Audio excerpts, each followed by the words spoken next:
Hello বন্ধুরা, এটা হলো আমার ফার্স্ট ব্লগ। তো আজকে থেকেই আমি তোমাদের ডেইলি ব্লগ দেওয়ার চেষ্টা করব। তো আজকে হলো আমার প্রথম ব্লগ, এর জন্য ভিডিওটা বেশি বড় করব না।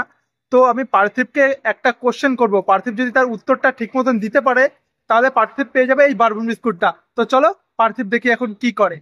তো বন্ধুরা, এই যে হলো পার্থিব এখানে গাড়ি চালাচ্ছে। এই তুই কি করছিস? আচ্ছা শোন, তো তোর জন্য একটা কোশ্চেন আছে, তুই যদি তার ঠিক মতন উত্তর দিতে পারিস তাহলে তোকে দেবো এই বারবন বিস্কুটটা, ঠিক আছে? তাহলে বলতো, চাঁদ বড় না সূর্য বড়? চাঁদ বড়। তো তোমার অ্যান্সারটা ভুল হয়েছে, ঠিক আছে? তুমি চকলেট পাবা না। তো বন্ধুরা, পার্থিব দেখেছো কোশ্চেনটার অ্যান্সারটা ভুল বলেছে, উত্তরটা হবে সূর্য, কিন্তু পার্থিব বলেছে চাঁদ। তাও পার্থিব ছোট মানুষ, তার মনটা রাখার জন্য বিস্কুটটা তাকে দিতে হবে, ঠিক আছে?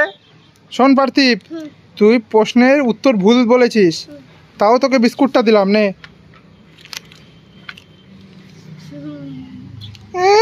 হাসছে দেখো, এরপরে ঠিকঠাক উত্তর না দিলে কোনো বিস্কুট হবে না, ঠিক আছে? ওকে বন্ধুরা, আজকের ভিডিওটা এতটুকুই। এর পরের দিন থেকে আমি ডেলি ব্লগ দেওয়ার চেষ্টা করব। তোমরা অবশ্যই সাবস্ক্রাইব করে রেখো যদি ভালো লাগে।